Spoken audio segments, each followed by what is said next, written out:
So honored that you could join me. Today, I have a special guest. You know, on my Wednesday shows, it's all about the people that I admire. This gentleman I admire quite a bit. He's been my organ tech forever. His name is Lonnie Smith. Don't confuse him with Dr. Lonnie Smith, the great organ player. But he is an organ doctor. So, it's great to have you on the show. Welcome, everybody, on this Wednesday, March the 3rd. Hope you all enjoy the show. Thanks for joining.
Chicken Shack, man. Whoa!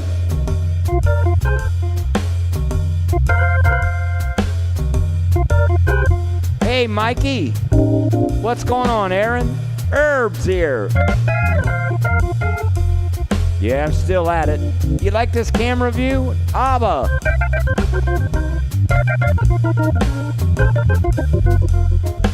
Oh, yeah.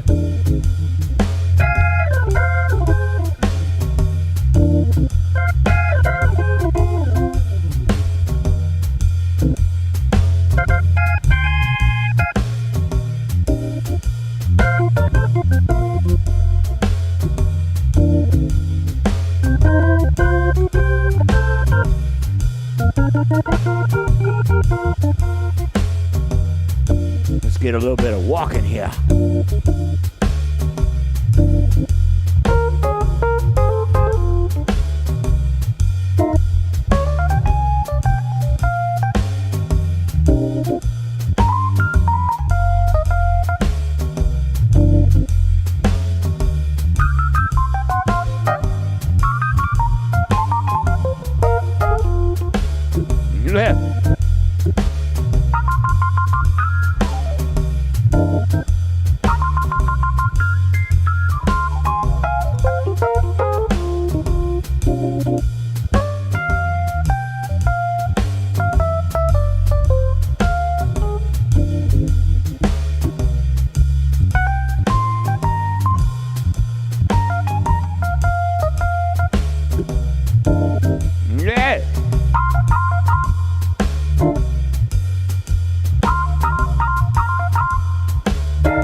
Hey, Ed Daniels.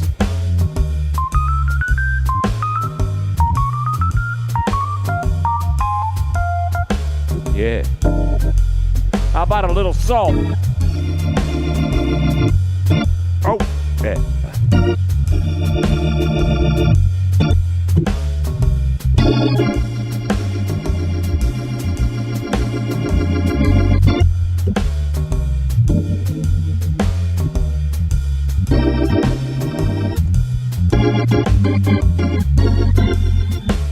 Oh, yeah.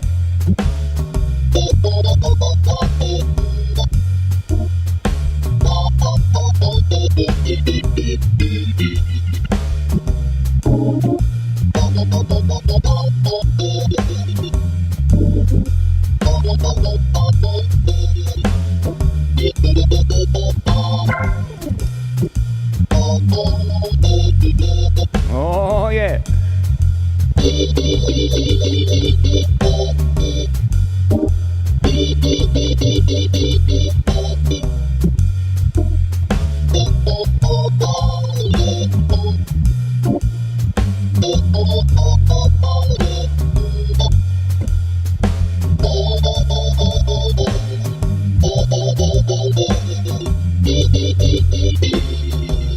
Oh, hey, Kevin, how's it going? Oh, yeah.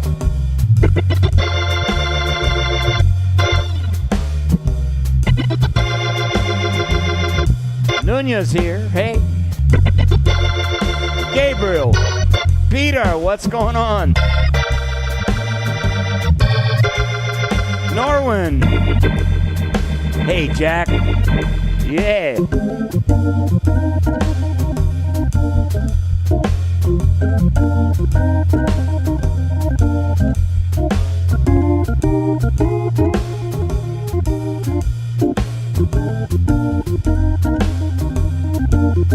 Hey, Paul, what's happening, man? David. They're all coming today. I'm so happy to see you, man.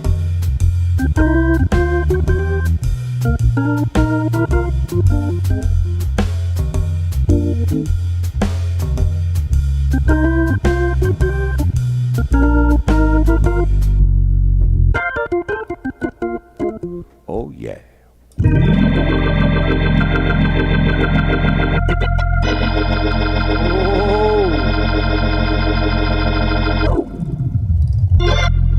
Hey, happy Wednesday, everybody. It's an honor to have you on the show.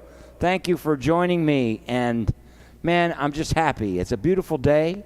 The sun is shining, and people are joining from all over the world, from all over the networks, like Fatty's here from France. How you doing, Fatty?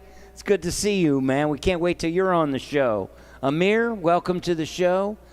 Jack Coleman's here. Paul Vineyard's here. Norwin Mergler, my old paisans over here. Wow. Hey, Kevin, welcome. Herb, so good to see you. You like that camera view? Yeah, I decided to add a couple camera views. You guys are used to seeing this camera view, you know, the side view, so you can kind of see me when I'm playing the piano.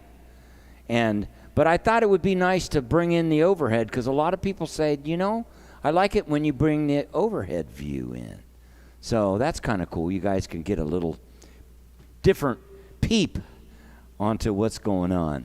Yeah, I'm excited about today's show because, you know, on Wednesday, I bring on people that I admire. And I get to do an interview. It keeps my show interesting. Hey, Brian Gallagher, welcome to the show. Pilot Extreme. Hey, Craig and Nunya from Southern California. It's good to see you all. Man, thank you for joining. But on Wednesdays, my show is, I must thank somebody. Somebody's already given me Paul Vineyard. God bless you. What a way to start the show. You know, ladies and gentlemen, I am making a living as a musician. Thank you, Paul, for recognizing that. I appreciate that.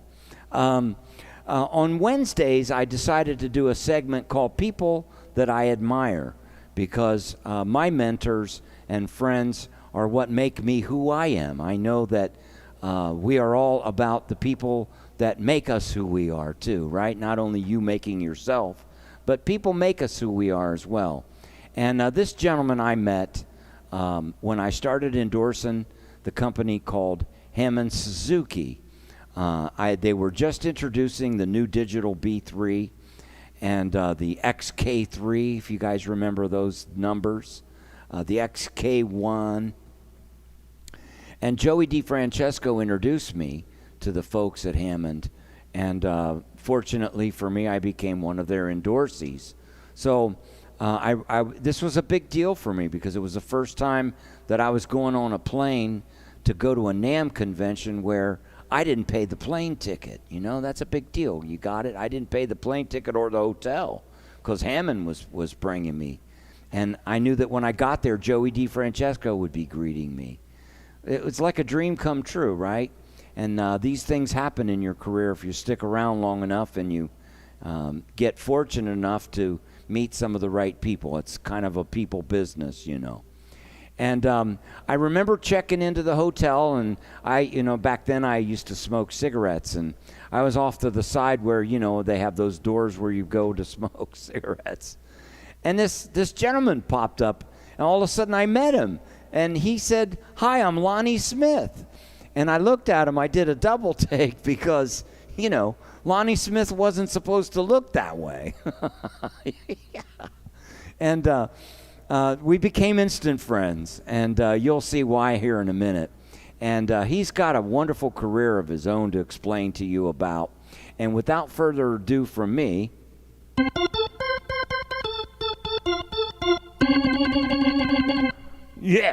I'd like to bring you my friend, Lonnie Smith. Not Dr. Lonnie Smith, but Lonnie Smith, the organ doctor. Here we come. Hey, Lonnie. Hey. How are you, man? I'm good. Oh, good. We are in the broadcast. They can see your website and everything. Good. So I always get nervous when I do this because I'm actually on a different computer, and it's broadcasting the video over to the this other computer as a camera, and that's how I'm able to do these. If you remember back at the beginning on my shows, I would try to do Zoom things, and it would get all goofed up, So you can hear me okay, right? I can hear you great, man. How you doing? Okay. Good. Been pretty busy. Yeah. So actually last year, wasn't really all that off for me. I've been pretty fortunate with work, and I think what people's doing is they're getting stuff fixed that's in their house that they've been putting off doing. So, with my amp business, I've got a lot of guys send me stuff to get rebuilt, and a lot of guys that's on here have sent me stuff. There's a half a dozen guys that are on your friends and students page and my Facebook page. And if anybody's not on my Facebook page, they can just go to LS Amps and send a request, and I'll invite them because I don't have it public.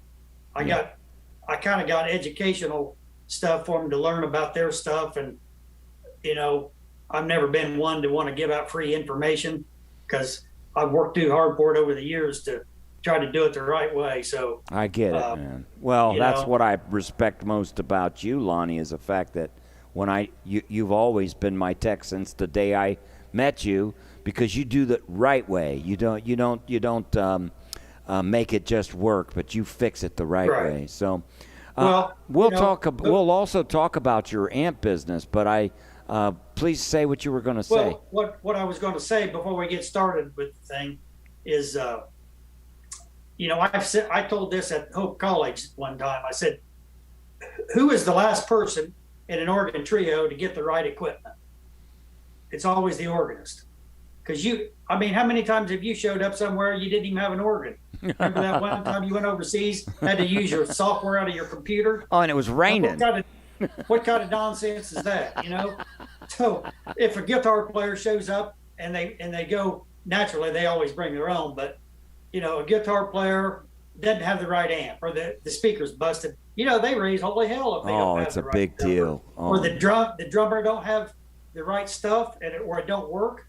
But the organist always, half the pedals don't work. It's distorted sounding, and so I've always made it my goal it's my reward to get world-class jazz people or good musicians to be able to have instruments without having to struggle to make it work.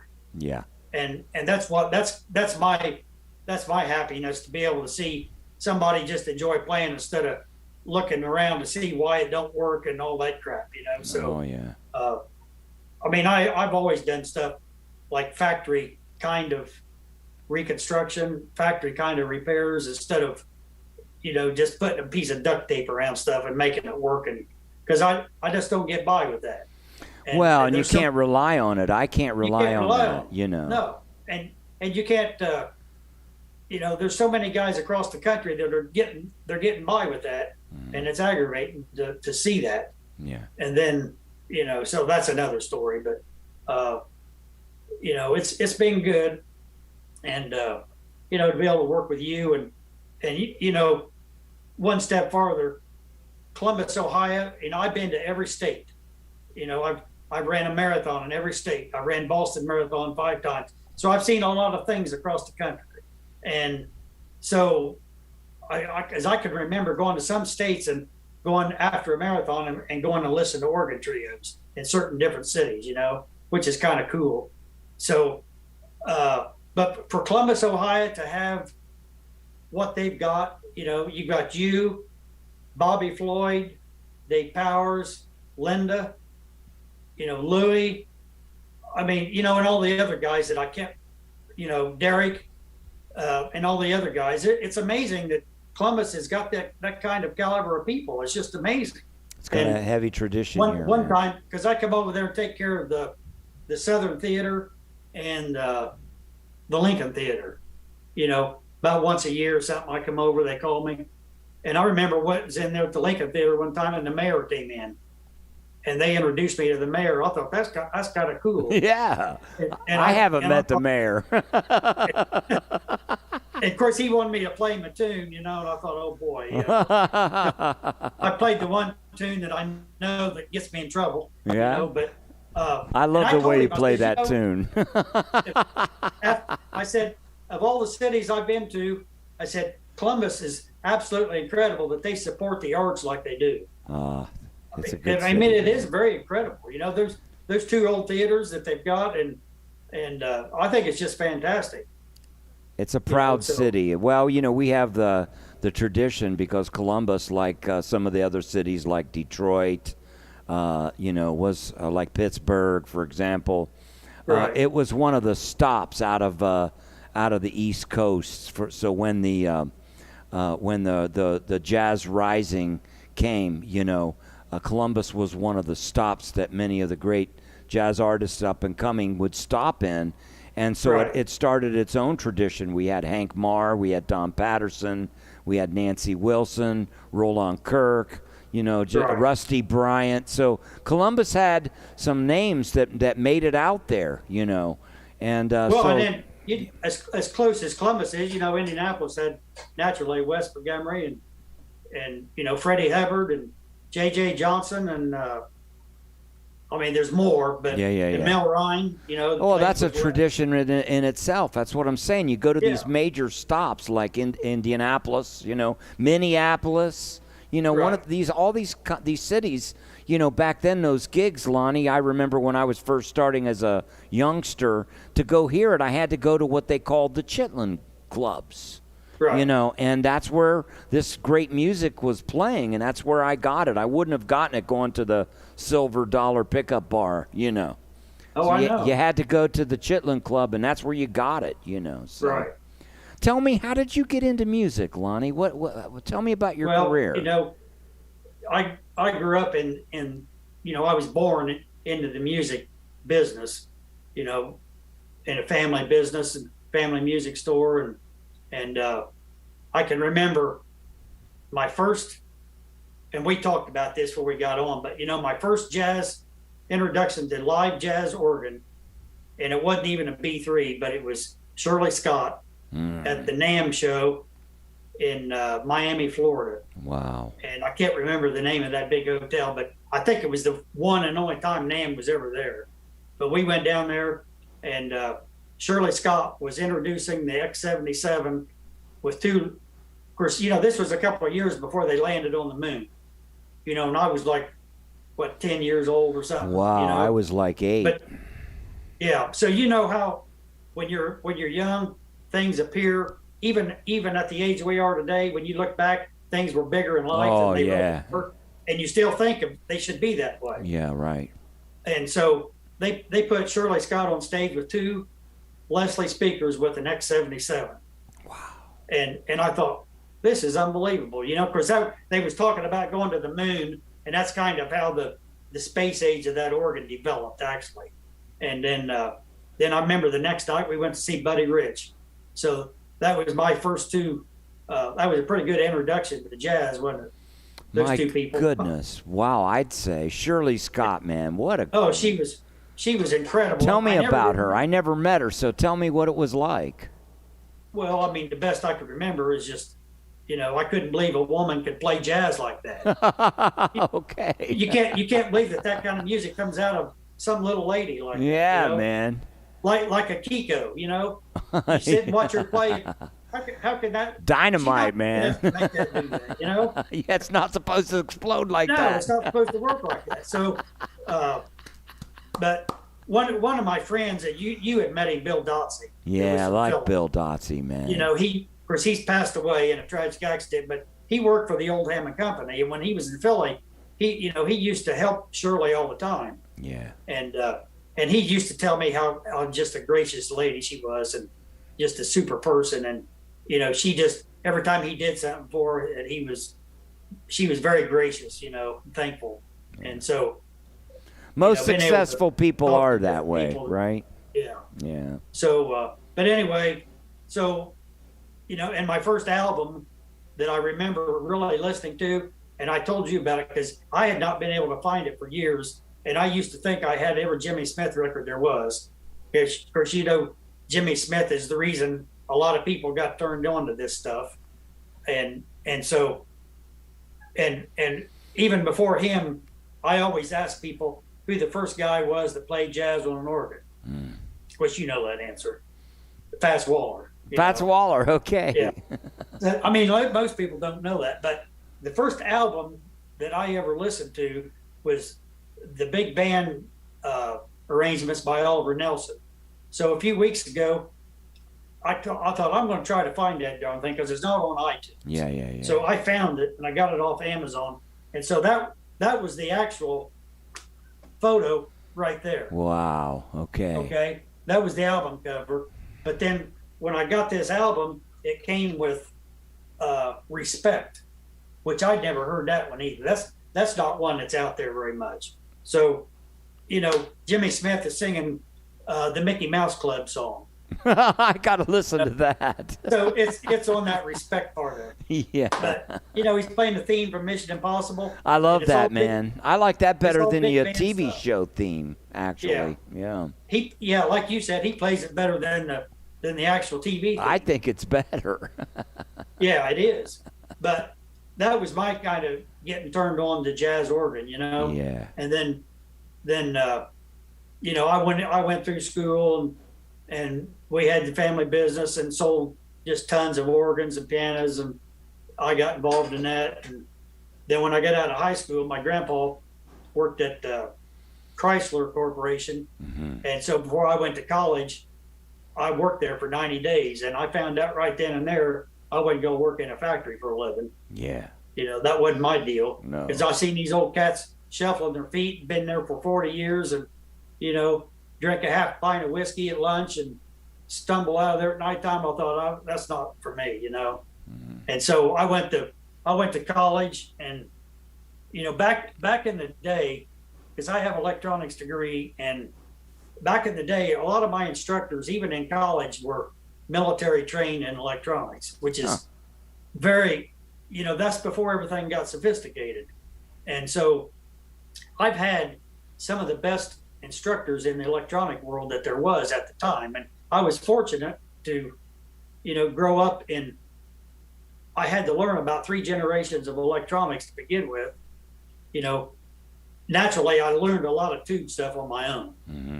But then, germanium transistors was in play, and then silicon transistors, and then the integrated circuit when organs first started using serial data for keying circuitry. Wow. You know, and Con organ actually used a chip that the top of it would pop off.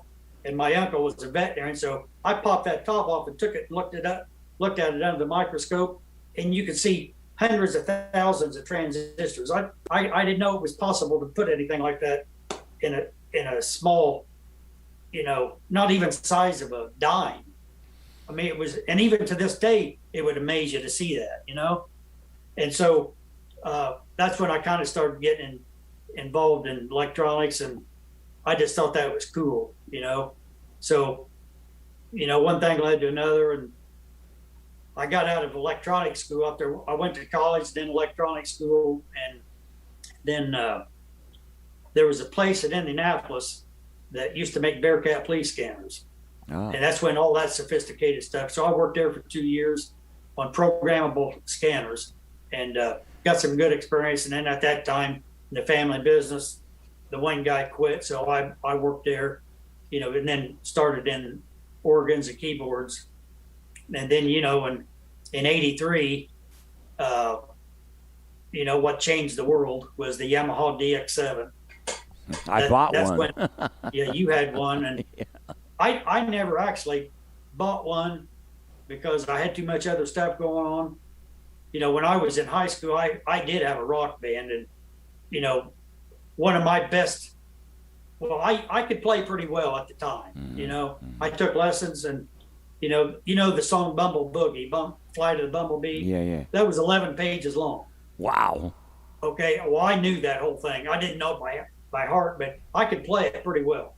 Well, you know, I couldn't play the first page today, but at the time I could. So, you know, I had a B3, and I played with all these guys in their 20s, and me and the drummer were 16, 17 years old. So we'd go play in a few bars, and of course we'd have to go outside at intermission, you know. You're too young.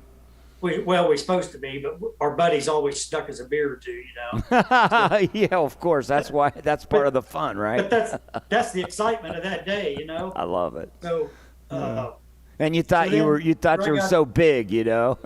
Right. So I did that for a couple of years, and then, you know, naturally I was the only one that had a truck, so they depended on me to move everything, and I got tired of that crap. So I said, that's enough of that. Yeah. And, you know, just like today, according to the pay scale, we'd go out, and for 5 of us, we'd make $300 and, you know, spend half a day doing all this and make $50 maybe, you know. And so I thought that's enough. So I started working. We do that today. We go out all night for 50. A lot of people go out for $50 still. For $50 a day, Can you imagine? What happened? So, yeah, really hadn't increased in pay, has it? No, I think I was going to say you made a lot of money, man. I know. How many years ago was this? Well, I was still in high school. Oh my God! You know, so that was like junior in high school. '70s, mid '70s, right? I graduated '76, so that was, you know, '74, '75, and all the 3 main guys in the band were good, very, very good musicians. I mean, they were good. They wasn't, you know, they were trained in music, and, you know, how we learned music was we had a turntable, and we put 45s on, and, you know, even to this day, I can pick out stuff pretty easy. Yeah. You know, because back then you didn't have all these sophisticated chords to play, you know. It was, you know, Hang On Sloopy. Yeah. In the key of F. Go all night long with that one, right? Louie, and Give Me Some Lovin'. And I love it. You know. Those are my kind of tunes. Well, our theme song was Grand Funk Railroad. They had that song that was an organ solo, Flight of the Phoenix. Okay. Grand Funk Railroad. Yeah. Okay. And I played that. I see. So we would open up the show with that and close it with that. Did you have that Cherry B3 then, or did you have another B3 you brought out? This was an old B3 that we had at the store. I see. It was a junker, you know, but I had an 825 Leslie with a preamp pedal because, of course, you know, I didn't have to play bass. Yeah. And so I had a preamp pedal and 825 because it's easy to move. Those sounded great, man. They were loud. They wasn't bad. Yeah. So I did that, and then after I got out of school and started doing this full time, I started going to just tons of seminars, and learned a lot of stuff from a lot of people because I've worked on, Kimball organ piano was only about 150 miles from here, so I went to a ton of their seminars, and we sold Kahn organ, new Kimball organ. We didn't actually sell new tone wheels, but we sold used ones. Because in the day, there was like 3 Hammond dealers within 50 miles of. And they were probably exclusive, right? You couldn't. And if you got caught selling Hammonds at a discount rate, they would cut you off because they were selling so many of them. Yeah. So the downfall of Hammond organ was really when, and you remember the Seabird jukeboxes. Okay, Seabird used to make an organ, okay, and nobody knows this because there wasn't very many of them out, but they was the first organ that had an automatic rhythm unit on it. Oh. And you know what the automatic rhythm unit was A-Stone. Oh, really? Okay, the A-Stone was on the Seabird organ, okay. And you know who was head of A-Stone in the day was Takahashi from Roland. Oh, no kidding. That was his first company, okay? So, see, that's about the time that Don Leslie and Dick Peterson came out with the Goldbranson Rialto organ. I mean, that's why the A100 was out there to try to sell. We're talking about the home organ market. Was talking about the home organ business. Forget the church, and of course. But see, when that automatic rhythm unit came out, I remember being alert enough to know you could tell by the Hammond company's attitude that the tone wheel technology is dead, because here we got these drums coming out, and that's when the 64, 65 range, when the mechanical aspects of the Hammond tone wheels just started going downhill, and they started putting plastic in them, and the generators changed, not mechanically speaking, they changed. Yeah. And so that was kind of the downfall in a way, and then in the mid 70s, it did go away. The Hammond tone wheel just wasn't there for the most part. And then, when Don Leslie sold the company, then Leslie bought it in 81. But during the 70s, the Hammond organ just wasn't the focal point anymore. Yeah. And so then when 83 came along and Yamaha came out with that DX7, forget about it. And that's when the Apple computer came out, and the Kurzweil K250. I remember that whole revolution and all that Roland stuff, and then even Korg came out with the M1, and what was the Roland, the D50, and I mean it was just like a whole new revolution of. It was a whole new revolution. Even Groove Holmes was playing DX7s on gigs. Yeah, speaking of that, some of my first introduction to jazz people was Jack McDuff came to one of our stores and came in the store, and he just couldn't believe he'd seen all these Hammond organs. So he sat down at a B3000 and started playing, and I've actually got this. When I come over, I want you to help me do a couple things, but I put a tape cassette deck on top of the B3000 and taped in. Oh, no kidding. Yeah, so I at one time that was transferred to CD, so it's on CD. So we got that. But Jack, after we met him, he always stayed in touch with us. I mean, he just, and I know, I don't know why he kind of got attracted to us, and our personalities kind of clicked. And, the poor guy actually called us just a few weeks before he died, and, at the end he said, "We love you guys," and blah, blah, blah, and, but anyway, he was here in Anderson for a week one time, and he had this old organ, and I've talked to Joey about this. Can you imagine Jack McDuff was in Anderson for a week? For a week, okay? Not Indianapolis, in Anderson. Not Indianapolis, but Anderson. There was a little club downtown that was not there for very long, okay? So now he wasn't there by himself. He was there with this other guy that I've talked about that you never met, Winston Walls. Yeah, oh God, I know Winston Wall's music. He was a bad mofo, Oh, man. he was a badass. Yeah. And he was probably about as close to Jimmy Smith, if not Jimmy Smith, that there was and ever will be. Winston Walls, man. He only had one CD out, and if all the people out there want to look it up, you can find it. It's called Winston Walls, Boss of the B3, and he did it with Jack McDuff. Uh-huh. And so, but Winston never cared about making CDs. He just loved to play. But anyway, Winston lived here at that time, and he used to go on service calls with me. So he got a hold of the club owner, and so he got Jack McDuff here. So they both played for a week. And Winston had this B3000, and I could never get by with this, but he did the craziest stuff with that thing. It had a headphone jack in it, so he'd take a quarter-inch cable and stick it halfway in the headphone jack, and they had a bass amp. And I mean, he just killed Jack McDuff, you know. And Jack had this old organ that, if you see it, it's on some YouTube stuff, but on the back of the back panel, it had an arrow pointing up, says "danger" on it. And I worked on that pile of junk. I mean, but it sounded good, you know. It was one of those that could talk to you before you'd sit down at it. And where he played bass with his left hand, the wood front panel was grooved. He had run his wrist across that so much. Yeah. And I'd never have seen an organ like that since. Jeez, he must have had a watch or something was digging it in or something. I mean, when I looked think? at that, I just always thought about all the miles he put on those skis. He put a lot of miles, man. But him and Winston played for a week at that club, and it was packed every night. Oh, I imagine, man. Two names like that.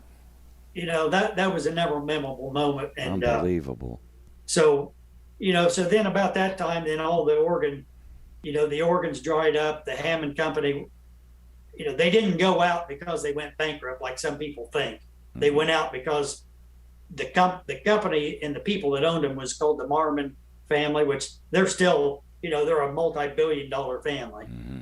And not too many years ago, I found out they actually owned half of the Indianapolis Speedway before the Holmans did. I'll be done. Back in the 50s. So that's kind of money these people had. Well, they were the ones that bought the Hammond Company after Lawrence Hammond died, the Marmon family. So they sold the Hammond Company because they wouldn't make any money. So that's when Hammond ceased. And then, then there's another political side to, of course, the guy in Australia buying it, and he about ruined it. What about Wurzy? Does that come in somewhere in there? Or was that a different company? See, the guy Wurzy was a different company, but didn't they buy Hammond too or something? No, they just basically in the day copied the drawbar sound. They never called it. So they were one of the first clones of a Hammond. They was the first clone from Germany. Okay. Gotcha. And to be honest about it was a good sounding organ, because we used to go to NAMM show and they had this guy named Rick Ione, or Ione, something like that. Just a fantastic musician, and they had him as an artist. And I used to go to the booth just to listen to him play. Sounded good, right? Yeah. Oh yeah. But one more thing about the old Hammond Company. We went to the last Hammond Company NAMM show. Okay, that was in 1985, and they had basically the museum set up at McCormick's place at Chicago. They had every Hammond organ and everything they ever made there, from the first ballet to the solo boxes to the Hammond player organ, everything. Jeez. in one room. Wow. And so they had one hell of a spread. They had, all the food, all the drink, and they started out the night with musicians playing. And they had a B3000 with 2 or 3 Leslies on it.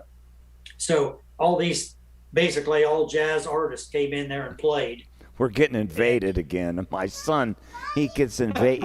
Oh, no. What? I'm doing an interview here around the world. My iPhone's on Instagram. You got... You have to come and get it some way. You watch what he's going to do. He's going to climb under here, and he's going to. I hope you don't mind. See the pedals?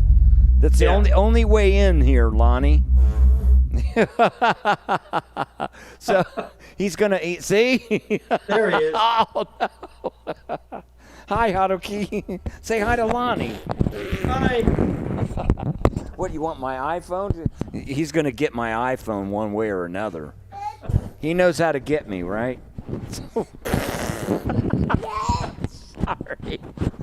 This is as real as it gets, Lonnie. Okay, Instagram folks, say goodbye. He's got my phone. Okay, there's the end of the Instagram transmission, and he'll be out of here momentarily, Lonnie.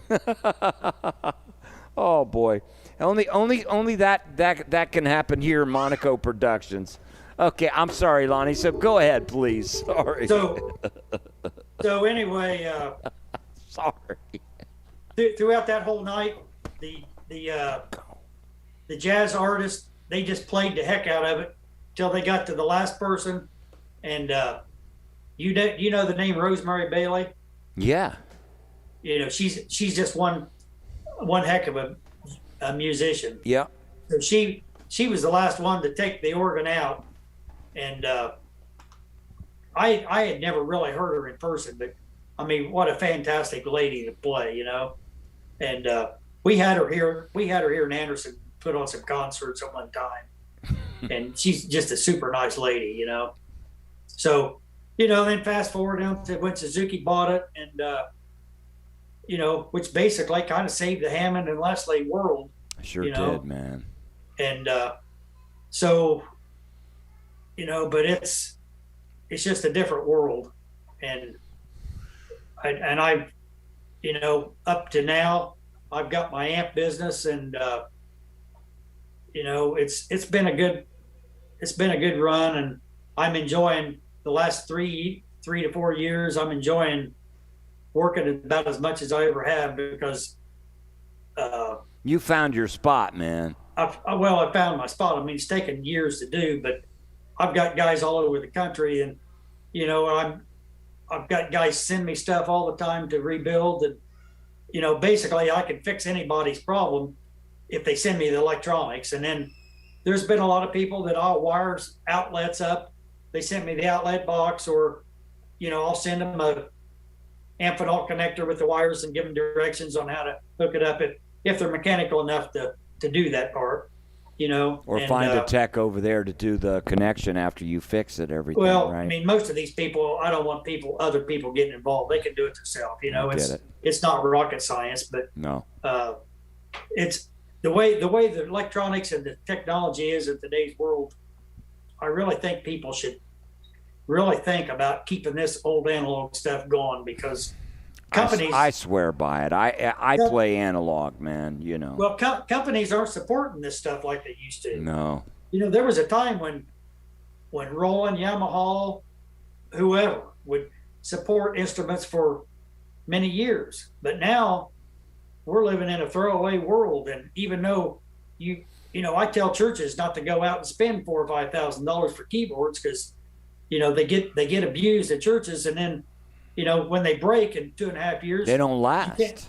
You can't get parts for it, mechanical parts. No, so that's true. There's a fine line of what technology and when to use what, where, and you know, naturally it's easier to take a clone out and play on a gig than it is lug an organ around. But for people's houses, you know, you need to respect and keep these things going, because there's going to come a day when none of this is going to be fixable, because the old timers I learned off of are gone. And, you know, it's a different level of servicing than it used to be.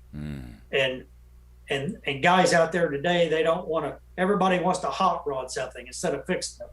They want a hot rod to fix the problem that's broke, you know, instead of fixing the problem the right way. And so it has become a world where we expect the impossible. Yeah, and we want things that aren't natural, I guess. Yeah. I think we go through that. Like, can you make it sound better? You know, can you make it sound louder? Can you make it sound bigger? You know, I guess that's. It's one of those things. Well, one of the guys I'm sure is listening. he's out in the East Coast, and he sent me a Leslie amp and showed me the inside of his Leslie, and he bought all these parts and put it together, and it didn't sound right. And I said, well, number one, you was sold a bass speaker that's not, even though they said it was for a Leslie speaker, it's not. Right, the wrong ohms. Okay. Yeah. Well, no, it was just the bass speakers you put in a Leslie are designed for the cabinet. I see. I see. They got this right stiffness, and they got this and that. Well, there's only one place to get them, and that's from Hammond.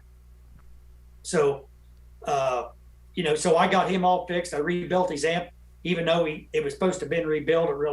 It didn't sound right. So I got him all fixed, and just things like that. About 90% of my servicing is fixing other people's screw ups. So, which is great. But you even get on a plane. I know sometimes you go to Hawaii. You got customers in Hawaii, and then I got John and Jocelyn. And from March of, I've been over there about 20 times.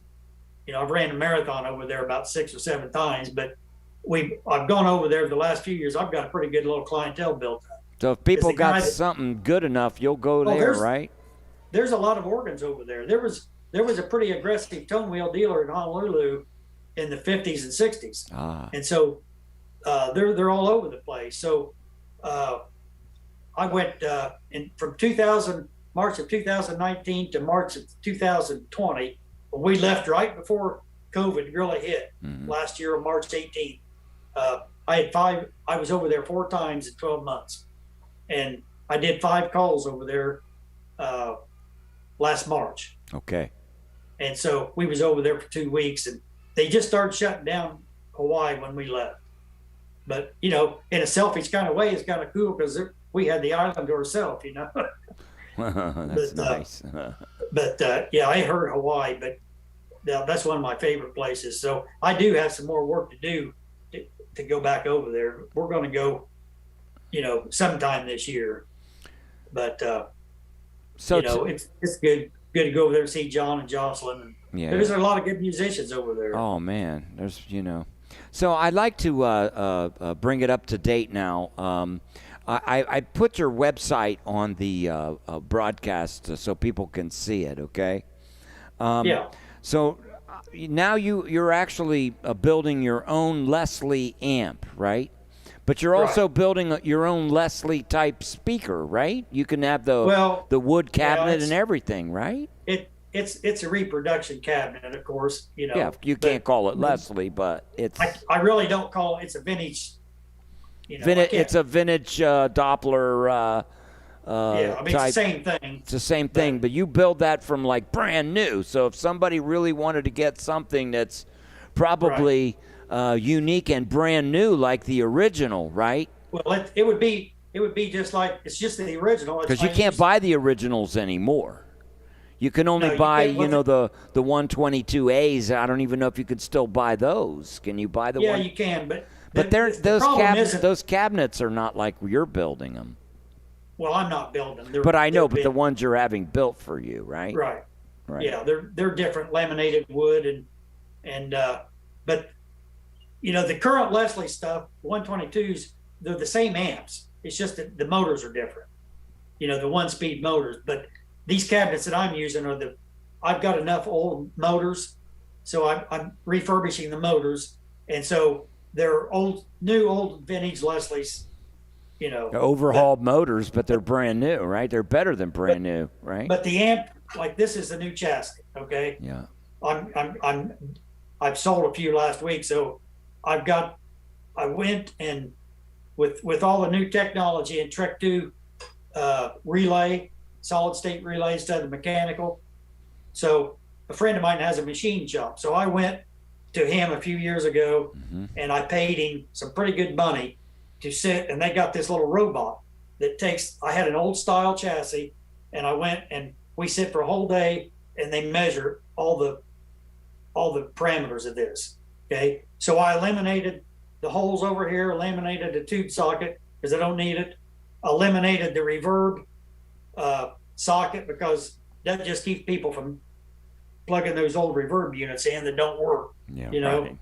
And then this is stainless steel, and it's laser engraved, So the amp itself is a 122. There's nothing, rocket science about that. It's the same. It's just I clean the chassis up and use solid state relay, so you guys can you can have 3 speeds. Three now. speeds on the rail. Yeah. Right. And now I can, and most organs that I'm working with, which is what I got to do to a couple of years, is hook up 11 pin and 6 pin at the same time, so you can control both families of Leslie's with one switch. That's beautiful, man. And both of them are 3 speed. That's beautiful. So that's whenever I redo an organ, that's the way I do it. Yeah. And so it works out pretty good. And then also I'm making, I don't have one with me, but the 8,000 kits, I'm making those new. I had those boxes made new. That's the typical interface for a 122. So anybody can get on my website, and I don't sell stuff directly off of it. You need to contact me, or my Facebook is private, but just send me a friend request under LS Amps, and I'll accept you. There's about 3,800 people in there or something like that. Wow. So all I do on there is I just try to put educational stuff. I've got pictures of inside of amps. The current, if anybody out there has got 122As or 122XBs that's got motor control board problems, they can send me those boards and I'll fix them. But I need the amplifiers, because the amplifiers are what makes the boards go bad. So you got to fix something there so it fixes the chain reaction. Right. What's happened is the factory puts diodes in the Leslie amps in part of the power supply. So what I do is eliminate that and drill a hole in the chassis and put back the OC3 tube. And so it goes back to original old days technology, and it makes it way more reliable. Gotcha. So, if anybody's got any of that stuff, and pretty much anything that's sent to me, or if anybody's interested in new amps, I get stuff out in 24 hours. It's not a several day waiting period. Yeah. Well, you keep it small and lean and mean. Right. That's good. So, that's where you want to be today. You don't need to be mass production, Well, I quit. I did go out on a service call the other day on a con organ, but that's the first time I've done that in a long time. And most basically home organs are done anyway, but it's just not worth it. I got it. You go out and spin your wheels all day driving all over the place for what? Nothing. Yeah. So I've got a little niche going, and it's good, and I'm busy, and and I enjoy helping everybody out there that plays, whether they know it or not. I get on and listen to a lot of people that's on your friends, students and friends, and because I like to listen to everybody. Yeah. And I love jazz music, and it's just a cool thing to help keep going. Might do my part. Very good, Lonnie. But one more thing before we quit is, the pandemic has kind of taught me and a lot of people one thing is it's brought everybody back down to one level, don't you think? It really has. It's brought humanity back together a little bit, right? It's brought humanity back together, try to be nicer to people, and to show people that whatever you do in life, everybody's got a purpose, because you see, what would we do without the truckers? And what would we do without the people in the grocery stores? And you take all that stuff for granted, And so it's just appreciation for what everybody does throughout this craziness, For real. And, music is a big part of it, so I'm just trying to do my little part, help keep it going. Oh, well, you did a big part today. Thank you very much for being my guest, Lonnie. Well, thanks for having me, and thanks everybody for listening to me ramble and all that. Oh, no, that's okay. And please do me a favor, say hi to Sandy for me, okay? I will. I'll be talking to you about coming over in a couple. Oh, weeks, yeah, so. you got a lot of work for me. You got to do a couple of those 122 X-pin, 11-pin to 6-pin connections. Yeah, I'll give you the list. Yeah, okay. Okay. I love you, man. You be good, okay? All right. Love you guys. Thank too. you. Thank you, All right. Lonnie. All right. God bye. bless you, man. Bye. Bye, sir. Well, there you have it. Lonnie Smith, ladies and gentlemen. Quite the gentleman, and very, very well known. Thank you, Nunya, for your tip, and I appreciate that. And I'd like to also thank Debbie and Gordy from Toronto, Canada. Thank you for your generosity. That's very nice. Thank you, Nunya and Craig. God bless you guys. Well, there you have it. So let me take you to the website real quick just to show you Lonnie's website, the LS Amps. And that's where you go to, get something brand new that'll last forever. And as you heard it from the man, he not only repairs them, he makes them better. So, by the way, if you're interested in websites, please visit b3monaco.com. I offer lesson deals, educational videos, a school. And believe it or not, I even offer music. Remember CDs and stuff? Yeah. And by the way, you go to this little thing that says support, and you can give me a little gift with your credit card, and that's really cool too. So thank you very much to all of you that have been supporting me throughout this pandemic. We're not out of the woods yet, and I'm still here every day. So God bless you. Thank you for joining me. On Wednesdays, we have a segment that I bring on my good friend, and he's a sponsor of the show. So if you decide you'd like to be a sponsor of the show, you can get a hold of me pretty easy. Down at the bottom of the broadcast, I have my email address. And believe it or not, small or large, whatever sponsorship you can offer, it helps me to do these things, like bring the band in on Fridays. It's because of your sponsorship that I'm able to bring those guys with dignity, right, and play a gig and make a little bit of money. So all of your kindness is definitely appreciated. So before we go to Dr. Davis's segment, I need to play one more song, right? I need to play one. So let me go to this new famous overhead. I like that. So it's a new view. It's a new old view, right? So I'm going to sing a song, if you don't mind. And then we'll bring on the segment of Creating Health with my friend Dr. Davis. So I'm going to go to this groove here. I remember this one worked well.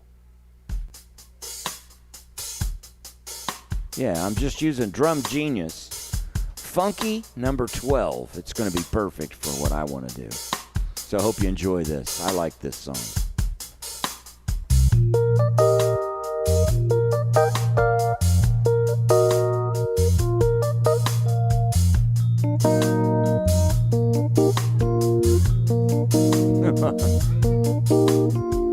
You're not going to leave me alone until I give you the passcode, are you? Well, you're getting too comfortable on my show, aren't you? Ooh, it says emergency phone call. All right. Sorry. Don't go changing to try and please me. You never let me down before. Oh, no. Don't imagine you're too familiar, and I don't see you anymore. I would not leave you in times of trouble. We never could have come this far. Oh no, I took the good times, I'll take the bad times, I'll take you just the way you are.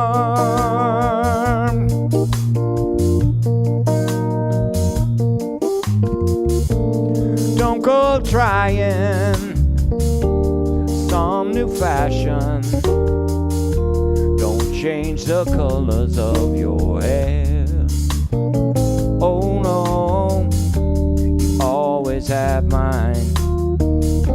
Unspoken passion, although I might not seem to care. Oh, I clever conversation. I never want to work that hard. Oh no, I just want someone that I can talk to. I want you just the way you are.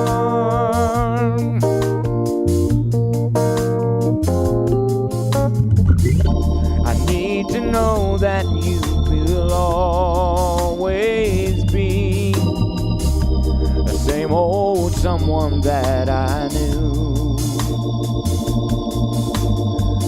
What would it take till you believe in me the way that I believe in you?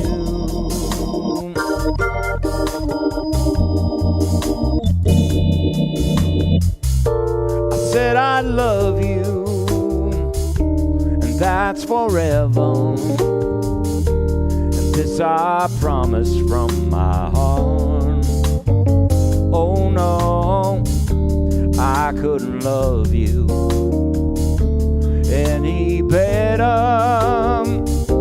I love you just the way you are.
Conversation.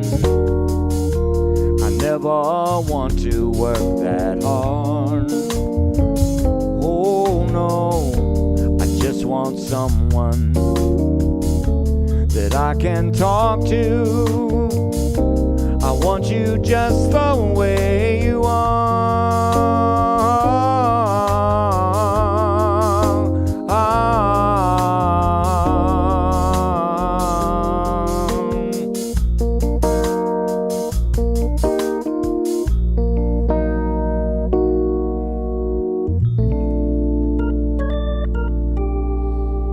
Yeah, that's a beautiful song. One of my favorite versions of that is actually a version from Barry White. Have you ever heard Barry White's version of this song? Just gorgeous, man. Just absolutely gorgeous. Once again, I'd like to thank my friend Lonnie Smith from Anderson, Indiana. He is the Oregon doctor. But speaking of doctors, I'd like to bring the show out with my good friend and sponsor, Dr. Kenny Davis, with some wise words on getting through these stressful days. So, Dr. Kenny Davis, what do you got to say, Dr. Davis? Hey y'all, this is Dr. Ken Davis, and this is the Creating Health Show, or segment Mind, Body, and Spirit, and glad to be with you again. It's amazing how fast a week goes. And I wanted to also thank those that have told Tony and also some in the chat that you're enjoying these segments. And excuse me, I really love doing it, and hopefully you are finding value in the information in which I'm providing and getting you to begin to look differently and begin to think outside of the box a little bit and start to question again some of the or many of the items that we through our life hold to be true. And but again, as I've mentioned, these snippets of videos and information based upon my own my own life and things that I've come to be aware of and learned that have greatly impacted my life and allow me to live a life really based in the ability to experience incredible things and have this certain sense of freedom. And also, in a sense, and we'll talk more about this as we move forward in these videos, to realize there's an element of myself that I'm not really in control, and that we think that we control everything, you know, and I want you to begin to, since we're talking in a brutally honest way about truth and lies, illusions, and what we call stories, we need to begin to evaluate and look at some of the items and things that we've come to hold as truth that may not be the truth, you know. And I was saying on an earlier video, you know, I'm sitting in front of this table that I do every week, but if no one ever taught me about a table or learned, I wouldn't know what a table was, or a candle, or a book, and so forth. So I've tried to make these videos something that are mind stimulating, so to speak, and get you to start to look and think at things that sometimes we hold as, you know, that's the way that it is, and it isn't necessarily the way in which it is.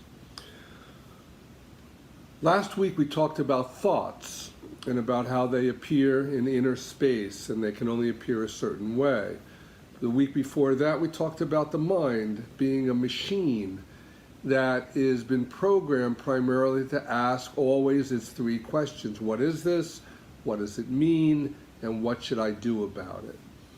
And the element of the mind as a machine in its programming and its algorithms and so forth, and processing, which again is like a machine, is also will take those three questions and judge what's basically taking place and then attach a story to it. And then we believe that the story is true and we're off to the races, and that's the way that it is. So we never really look at it or evaluate it. So today I wanted to talk about emotion or emotions, feelings, sensation, emotions, feelings. Now, in looking at emotion, we have to first understand that before we, bear with the language, we have an emotion that the mind then calls anger, frustration, fear, worry, happiness, sadness, something begins to, if you really look inside of yourself, before the mind says, that's this, something begins to move inside of us. And you can verify this. There's a movement of, let's call it energy. And the analogy that I give is, I want you to think of water. Now, water, as you know, is always moving. Always, even when it's calm or in a violent storm. It's choppy and there's big waves. So I want you to hold that concept right now, that there's always movement. Water always moves. Same with emotions and feeling. So before the mind looks at this movement of energy, and actually what the mind will then do is that it will hijack, so to speak, this movement of energy, and then also attach a story to it. But I'm a little bit ahead of myself, so bear with me. Let's go back to something that begins to move. When there is emotion or feeling, again, and using the analogy of water, as I mentioned again, water is always moving. Now, if I had you think of the emotion of anger, is the movement of energy associated with anger, would you call it a fast movement of energy or a slow movement? Fast. If you thought of the word depression, is that fast or slow? Slow. and I don't want to spend, but I'm trying to make a point. So again, there's always before the mind in its three questions of saying, what is this movement of energy? What does it mean, and what should I do about it? Before the mind looks at and judges or calls it a name, anger, frustration, happiness, sadness, sorrow, peace, tranquility, bliss, depression, there's always something that begins to move inside of us. And believe it or not, that movement of energy, let's call it energy moving, as I just demonstrated. And that movement of energy has unique characteristics to it, which I just explained. Meaning that that movement of energy may be moving fast, may be a little violent, may be slow, it may be whatever. So I want you to embrace that truth. Before, there's always movement of energy moving inside of us. And as that energy begins to move, the mind machine in its three questions will look at that movement of energy and say, oh, what is that movement of energy? What does it mean? Oh, I know what that means based upon the internal programs that it has. That movement of energy is fear. That's depression. I know that. That's anger. That's this. That's that. So it takes this movement, which in itself is neither positive or negative. You can call it neutral. You can even call it pleasurable. And lightning fast. Like Google, as I mentioned in an earlier tape, you put a search word into the search bar, Google gives you an answer in seconds, millions of them. That's this, that's that, that's this, that's that, that's this. Same thing. So again, energy begins to move. The mind looks at that movement of energy, which in itself is neither positive or negative. You can call it positive and pleasurable. It says, what is that movement? I know what that is. It has a unique characteristic to it. That's anger, based upon the internal program. That's frustration. That's fear. That's depression. That's happiness. That's bliss. That's sadness. So boom, takes that and bonds to it. And then the third thing it does is it makes a story up. So it takes the pure movement of energy, judges it, calls it a name, says, I know what that is, based upon the program, hijacks it, bonds more, makes a story up. That means I'm not going to have any this. My life will never change. And you can attach whatever story you want. And we believe that the story is the truth. And then we're off to the races. And that's the way we think it is. But what if you could experience that pure energy moving, the pure experience of what's occurring, without a judgment about it, calling it this or that, experiencing whatever's appearing without a judgment and a story attached to it? That's available for you and thousands and thousands and thousands of people around the world who are actually experiencing elements of it right now. So I want you to think about this. Look at it. Because it's fast. Energy begins to move. It's neither positive or negative. It has a unique characteristic to it, as I mentioned. It's moving fast. It's a little violent. It's slow. The mind looks at it, asks its three questions. What is that movement? What does it mean? Oh, I know what that means.